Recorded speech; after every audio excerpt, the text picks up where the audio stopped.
What's up everybody, George T from the Wagon here. This week we're going to tackle some cooling issues on that bad daddy right there. That's a 1962 double cab with a 2800cc Type 4 motor in it, built by Adam Wick. Awesome motor. So we used to have a 96 Mesa on it, and we dropped down to the Foothill Fab set trap cooler on this one, but it's just not enough. There's no attached oil cooler on this engine. The only oil cooler it has is this. So we're going to upgrade it a bit. We're going to install this Durale dual fan setup here. So this is along the driver's side frame rail. So I'm going to mount it here, pulling down, and the air will be venting outward from it. We got holes already cut into the outrigger. These will be grommed and everything. Our oil lines fit perfectly in them. So we're going to feed off of our current cooler to feed the new cooler we're installing over there. Two separate thermal switches. I'm going to run them off the same relay. I have my relays underneath. I'm just going to upgrade the wire coming to both of them to a 12 gauge. Right now I'm at a 14 gauge. I figured I'd up it since I'm powering two fans off of it now. And we're going to put a thermal switch on this one here, a 180 thermal switch. So when that one turns on over there, this one will turn on once this cooler reaches temperature. That way we just don't have all three fans coming on at once for one, you know, the one cooler receiving heat. This is what I'm going to use to split off my relay wire coming off of there, my blue wire. We've got dash 8 fittings to match everything else we have in the oil system. I picked these up from SoCal, the fittings we have here. This I get on Amazon. These are from Nor, but a local Nevada off-road buggy, local shop in town. I'm not sure where Sean picked that Durale cooler up from, but it's a nice piece of kit. I think it's a couple $100, like maybe $270, something like that. See if we can sort out some cooling issues that we have.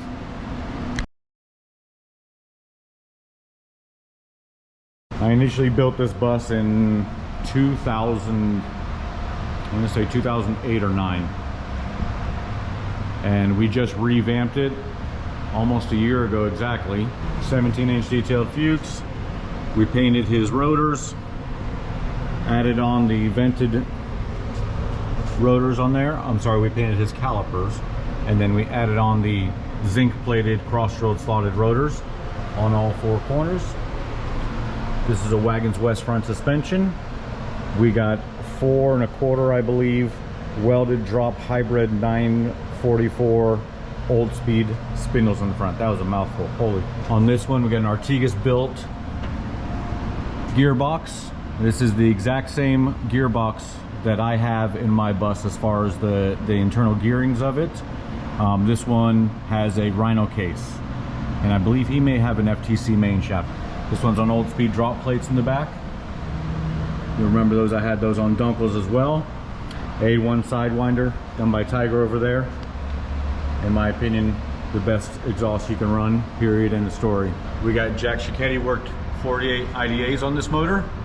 They've had all the upgrades done to them, third hole progression circuits, upgrades to the float bowls, all that good stuff done to it. Full MSD ignition on this one as well. And we got a pretty nice burly fuel system. This is a truck, so the gas tank is a lot lower. It's not like a bus.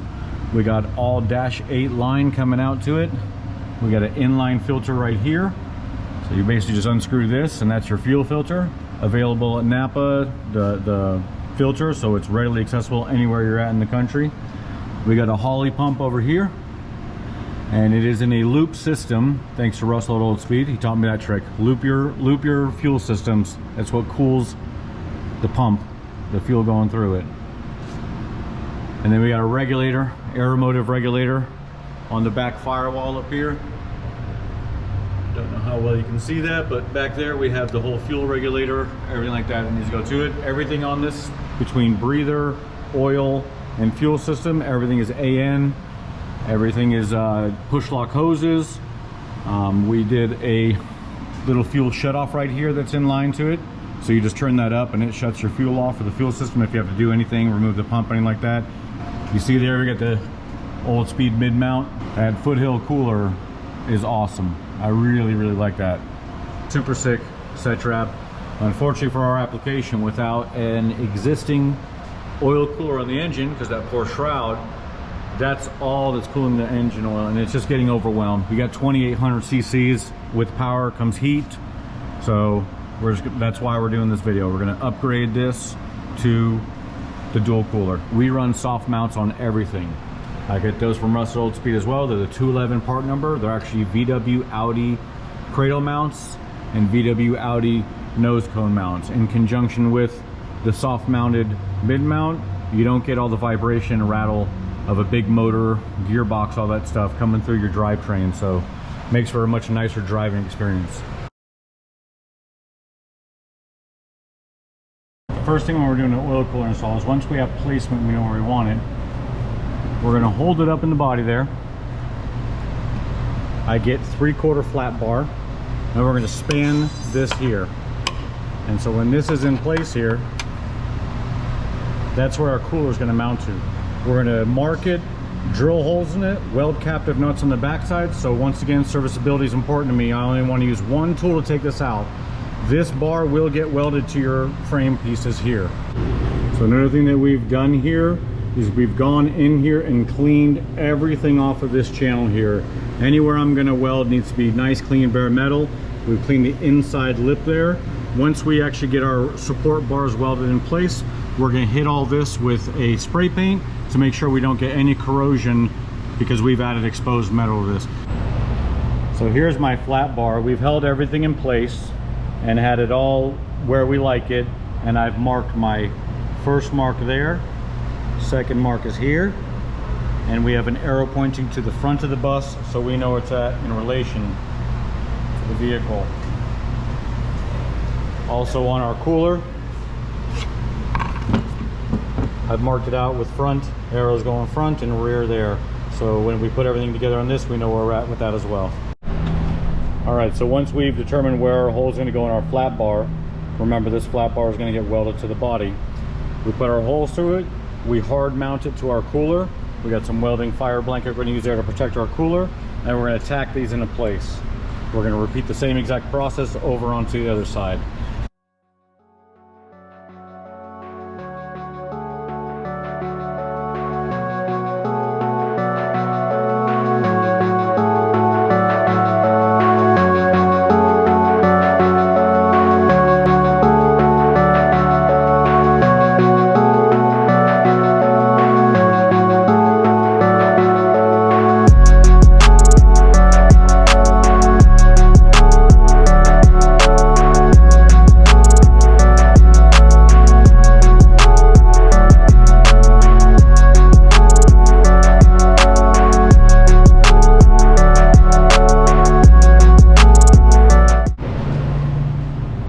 We welded these support bars in. This is what the cooler is going to mount to from the bottom this way. Our fan is a puller, so it'll be drawing the hot air down in this direction. We spaced the cooler back several inches to allow for an inlet here and an inlet here. I may even make a little bit of a scoop here to help pull some of the air in while the bus is in motion. I don't know how necessary that's going to be, since this is a secondary cooler and we still have our original cooler there.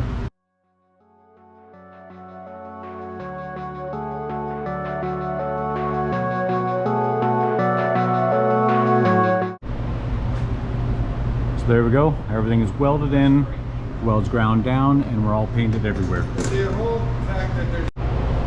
So we pulled down our 14 gauge wire from here, and coming up in here we've de-pinned it from this relay, and we are going to be installing this 12 gauge wire. Like I said, we're going to now be powering 2 fans off of this.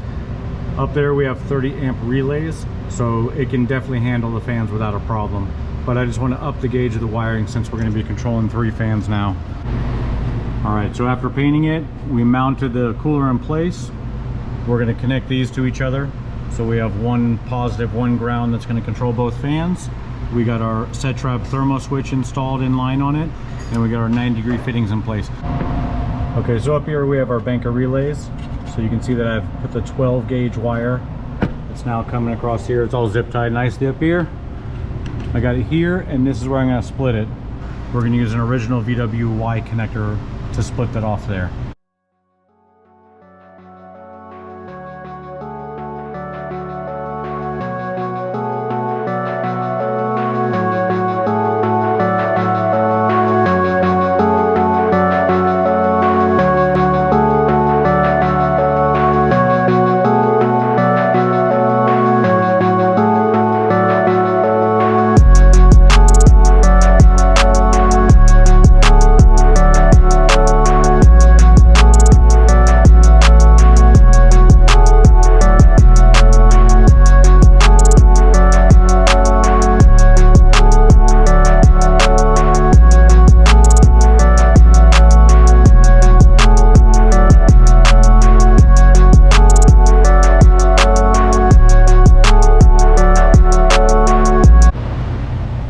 quick rundown of what I did here. I connected both grounds from the fans. They came with 2 leashes coming off of these fans.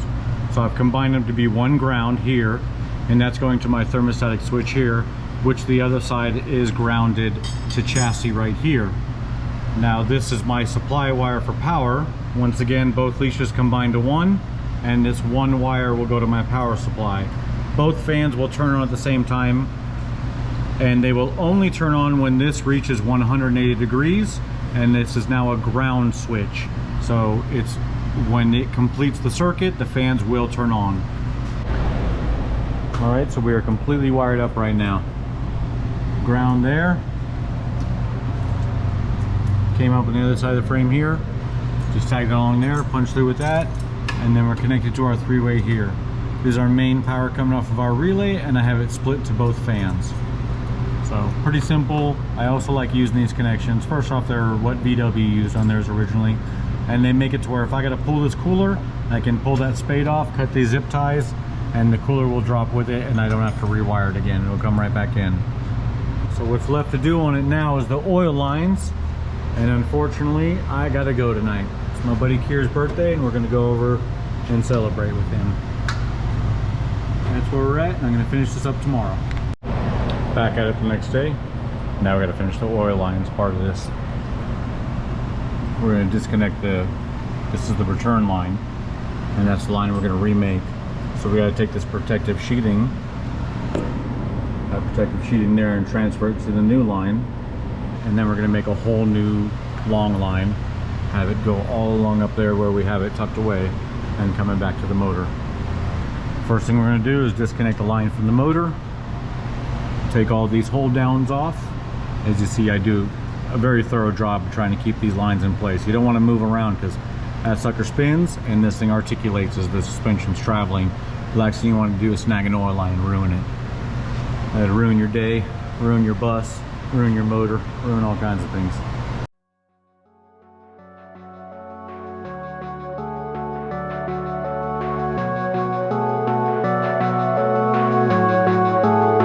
I'm like a broken record on this, and I cannot state it enough. When you are removing any sort of AN fitting, you need to back whatever it's holding on to. So you're going to hold the original fitting while you loosen the outer fitting.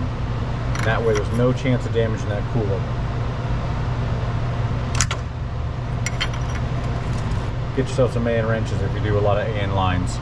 It's a worthwhile investment. It doesn't mar up the fittings, and they fit right on it, no guessing game on it. I'm going to brake clean this line off, because if we're going to remove it, I don't want any dirt to get into my cooler, so I make sure I brake clean this off, and then we're going to cap the line and the cooler itself.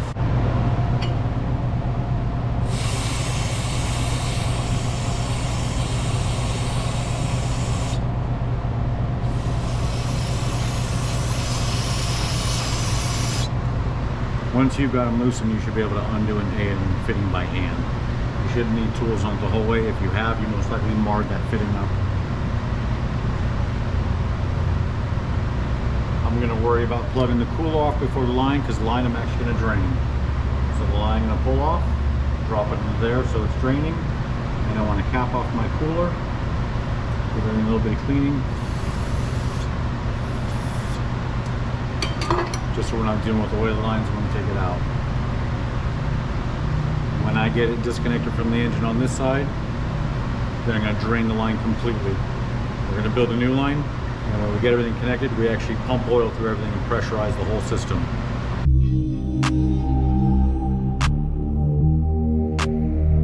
I use the XRP clamps. These are a proprietary clamp by them. You have to buy their special plier, but to me they're worth it because you get to reuse these little fittings, the little clamp right here. This dude right here, it builds your push lock hoses. Straight fittings are no problem. As soon as you get into the 90s, they can be a little bit difficult to press together. So this is a tool that actually does the pressing for you. It's pretty awesome. They're color coded, so we're working with -8. It lets us know that -8 are the blue fittings. So the blue fittings are the ones that we'll use for piecing our lines together. But this is a lifesaver. I mean, if you've ever try to put a 90-degree fitting on a push lock, it swivels, so as you're pushing against it, the thing just gives out on you. This makes life so much easier. So I'll show you the process of what we're doing here.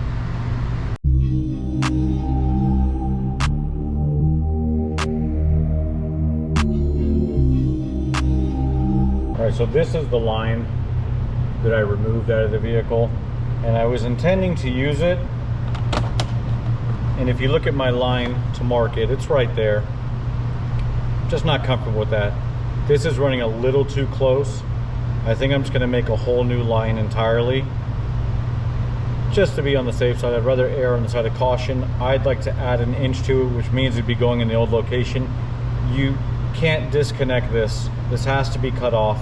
You'd be cutting it flat, and then I'd just be just a little too close for comfort. I like to give myself a little bit of elbow room on it, so I'm gonna make a whole new line for this one. This is not garbage. This can be used elsewhere, potentially on another vehicle. This Aero Quip line -8 is excellent stuff, and like I said, this is brand new, so we're definitely not going to throw it away. I'm just going to make a new line for the vehicle. These are the cutters I'm using. They're Blue Point, part number YA1000A. Super sharp. The blade is changeable. To get this off the Snap-on truck. I've had other cutters in the past. I got big cable cutters I've used. I really like these. It gives me a very clean 90-degree cut. No mess, no fuss. Like this guillotine, boom, chops it right off. So I lay out my old line. I get a couple clamps to hold it in place. And I'm gonna put my new line next to it, mark it, and cut it to size. So I mentioned those XRP pliers, and these are them right here. These are an expensive pair of pliers, but if you do this kind of stuff on the regular basis, they're worth it. My brother gives me a lot of flack for the money I spend on tools, but this is what I do for a living. I want the best tools possible to do it. So once you get this thing on there, it pops that off. Now this clamp is reusable, which is excellent, because these suckers are expensive. Get it to the other side. So I'll try and give you guys a better view of what I'm doing. You see those little ears on it? They get underneath that one there and pop it right off. So I'm gonna cut these ends. I'm gonna cut the ends off of these so we can reuse these fittings here.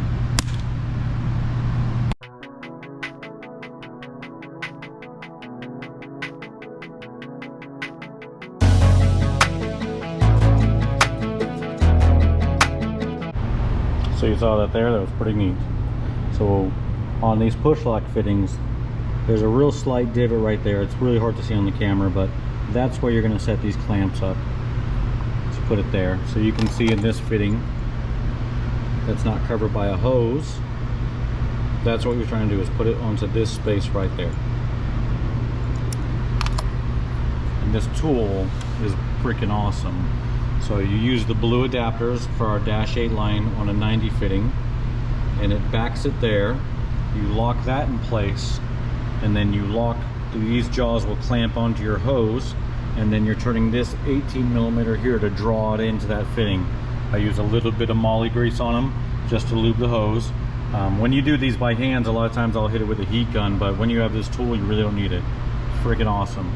And thanks to Eric DeYoung for letting me borrow this sucker. So once we get the clamp in place where we want it, the pincher part of this, you grab that sucker right there. Make sure you got it square first before you actually put the pressure on it. Come on now. Once you have it where you like it, and you know it's going to go into the spot where you want it, give that sucker a pull inward. You can see how much effort it took to make that bite. The chance of that freaking clamp coming off from pressure, I'm gonna say, is about 0. So we have both ends with our clamp on. Let's go see how she fits in the car. Since one end's gonna go into the cooler and the other one's gonna be routed through the body, I wanna make sure I'm not introducing any foreign objects into my oil system. Same plugs that we used to protect everything beforehand, we're going to use it again to make sure that as we're running it through the body, that no dirt, no undercoating, anything like that gets drawn into our line.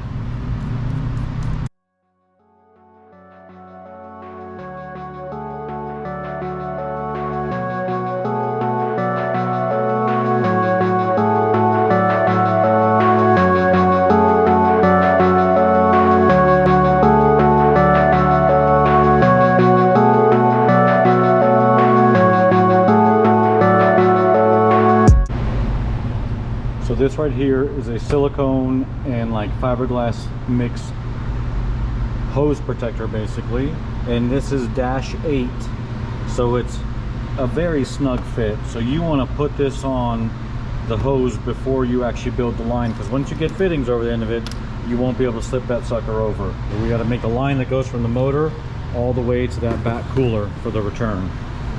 So we'll get on that right now.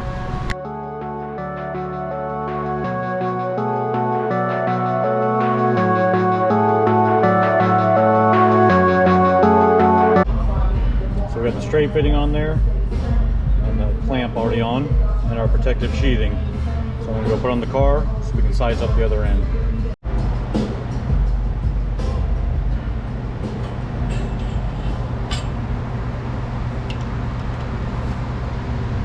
Just like with any AN fitting, make sure it hand threads.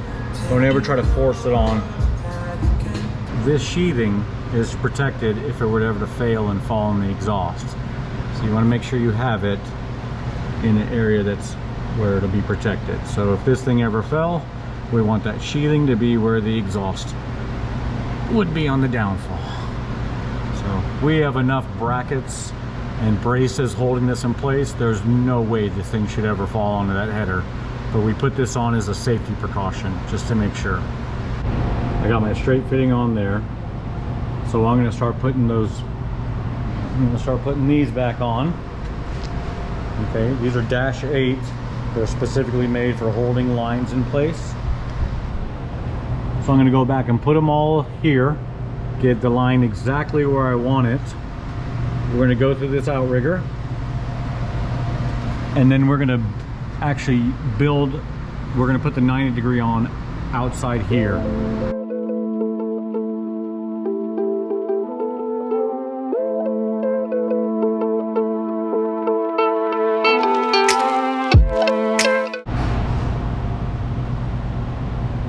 There we got one. This is on the inside of that right there. You really need to have situational awareness of where your lines are.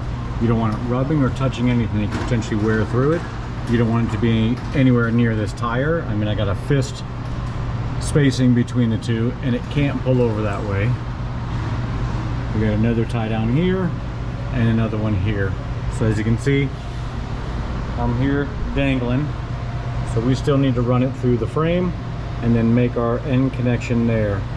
Now once we get this part done, our next step is going to be removing this line from the filter, and we're actually going to pump oil in here. It'll push through this cooler and then fill that one. At the same time, we're going to have this top line loosened up a little bit, and that top line will bleed out. And once I actually see oil coming out of it, I stop. I'll tighten that up, and I'll give it a couple more pumps. You'll actually feel the resistance of it going into your case, like into the bearings. And then I'm comfortable knowing that I don't have any air in my oil lines, and we have a full hydraulic oil system. So let's get it finished up.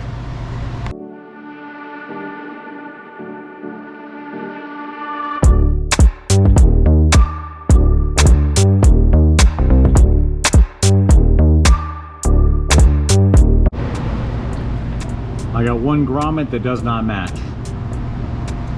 but as soon as my best friend's bus, he can change that on his own when he gets another one from McFadden on Tuesday. It's Memorial Day weekend, we can't go get it.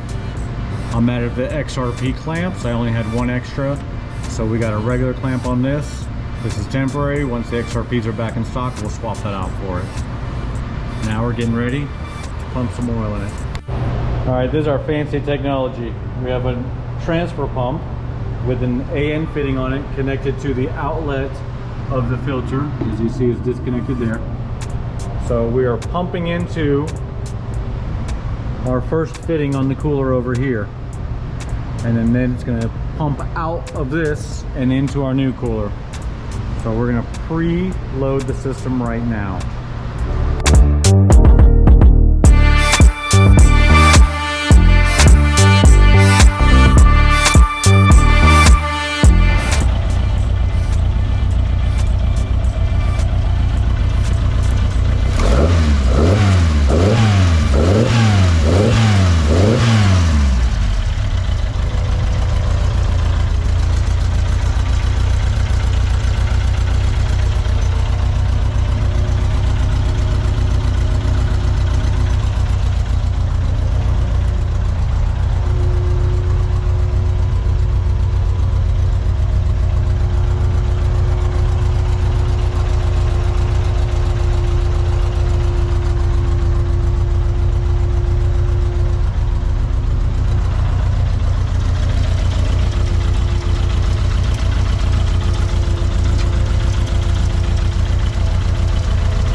We've been running this thing for a bit. We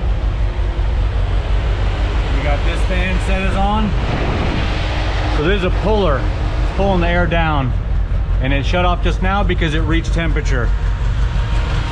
You see this one is still on. Because this one was getting overwhelmed. Now that we got this in line, this is gonna come on and off now. That's what we're looking for. We didn't want it to be a constant.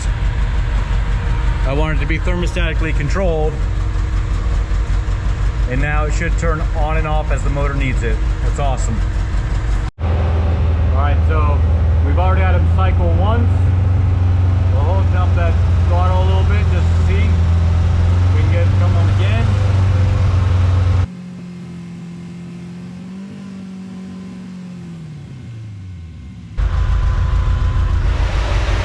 And there they go.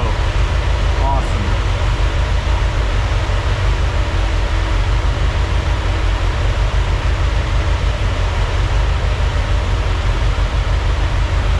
Exactly what I wanted. I didn't want this to be a constant. It should cycle on and cycle off. Alrighty, I think we're done. We don't have any leaks. We've already pressurized the system before we even started the motor up. And I think we're in good shape. And the fans are pulling some heat down. Excellent.